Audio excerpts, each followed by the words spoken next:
आप देख रहे हैं बेनिफिट टीवी। नमस्कार, मैं रविंद्र कुमार और आप देखना शुरू कर चुके हैं बेनिफिट टीवी न्यूज। हम जनता की आवाज़ लगातार उठाते रहते हैं, जनता की समस्या लगातार आप तक पहुंचाते रहते हैं। जैसा कि आप जानते हैं, पूरे देश में और ख़ासकर बिहार में जो संविदा कर्मी का मामला है, लगातार गर्दनी बाग से लोग उठाते आए हैं।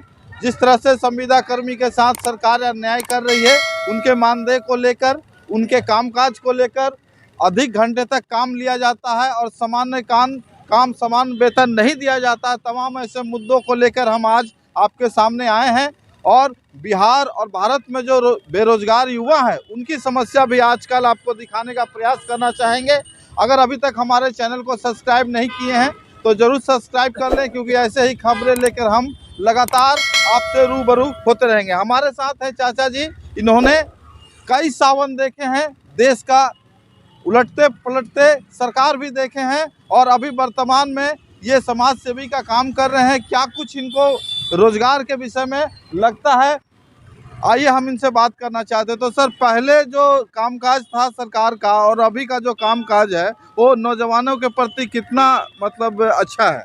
सबसे पहले मैं मीडिया भाइयों आपको नमस्कार करता हूं कि आप जन जन की आवाज़ जनता तक पहुंचाती है। अभी तक 3 पालिका है, विधायक पालिका, कार्यपालिका, न्यायपालिका। एक चौथा स्तंभ एक ऐसी ये पालिका है मीडिया, जो जनता के हर जगह तक जन जन की आवाज़ जनता तक पहुंचाती है। शायद ये तीनों पालिका में कोई पालिका ऐसा नहीं है।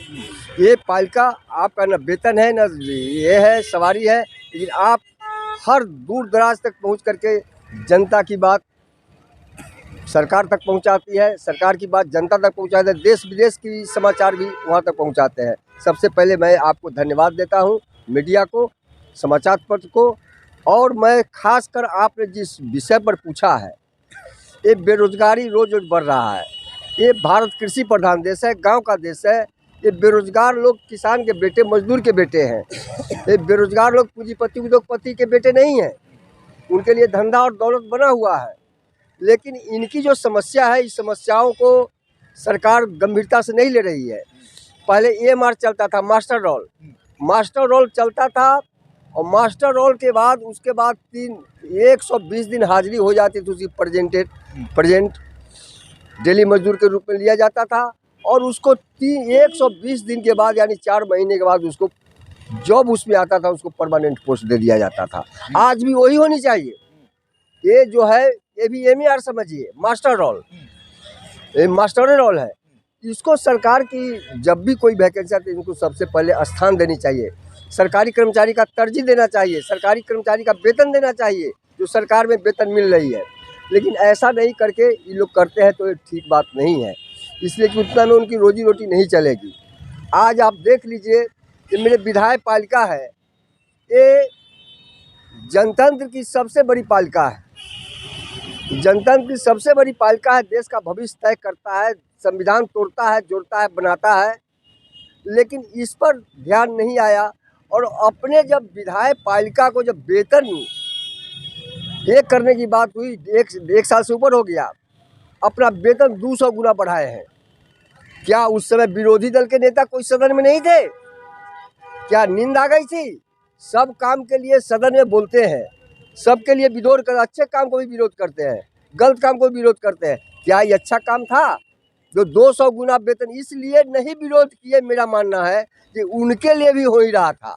वो एक जाति अलग है, विधायक पालिका एक जाति अलग है। ये नाच वाला, बजा वाला, क्रिमिनल, पॉलिटिकल आदमी का एक जात होता है।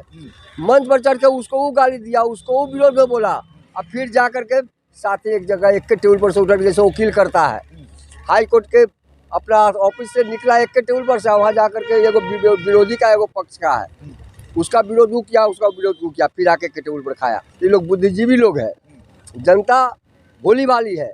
अभी तक 77 वर्षगांठ मना रहे हैं मेरे देश के नेता, प्रधानमंत्री, मुख्यमंत्री, मेरे देश के नेता पीठ थपथपा रहे हैं जब आत्मनिर्भर हो गए हैं। आत्मनिर्भर हो गए हैं, ये क्या मेरे प्रधानमंत्री का देन है, मेरे मुख्यमंत्री का देन है, ये मेरे देश का नेता का देन है, जो विदेश से गेहूं और जनेरा ला करके खाते थे और देश को खिलाते थे। आज गर्व से कह रहा है कि हम दूसरे देश को देते हैं। आज इस 77 वर्षों में भारत कृषि प्रधान देश है, गांव का देश है। 80% यहाँ की जनता कृषक है। उसको क्या आपने दिया? उद्योगपति पूंजीपति को बुला कर करोड़ रुपया दिया और वो रुपया दिया ले करके एक स्ट्रक्चर खड़ा कर दिया और पैसा लेकर के पार हो गया। उस पर कोई वारंट नहीं आई। 5,000 10,000 तक का एक लोन ग्रांट किया गया था एग्रीकल्चर के लिए, मशीन और बोरिंग के लिए, जिसमें 5,000 7,000 में हो जाता था। वो कितने जेल में चले गए किसान, कितने केस में, पैसा उसके पास लौटाए कहाँ से? उसके लिए कोई ये नहीं हुआ। लास्ट में 10,000 तक का लोन एक बार माफ़ किया कांग्रेस ने, इंदिरा गांधी की रिजिम थी, 10,000 का लोन माफ़ किया। लेकिन आज तक किसान, एक किसान का दायित्व क्या है? बाप ड्राइवर, बेटा खलासी, गाड़ी के नंबर 585, बेटा किसान का, मजदूर का, वतन का रखवाला, सीने में गोली खाने के लिए से सीमा पर तैयार है। और बाप का ये जवाबदेही है जीने वाले जीवाणुओं को, ये जमीन पर जीने वाले जीवाणुओं का भोजन देने का ठेका ले रखा है। चलिए, बहुत बहुत धन्यवाद। ये काफ़ी कुछ उन्होंने आपको बताया। इनके बातों से आप कितना सहमत रखते हैं कमेंट बॉक्स में जरूर कर बताएं। और वीडियो अगर अच्छा लगा तो ज़्यादा से ज़्यादा शेयर करें ताकि सरकार तक संविदा कर्मी और आउटसोर्सिंग और युवाओं का बात पहुंच सके। जय हिंद, जय भारत। आप देख रहे हैं बेनिफिट टीवी।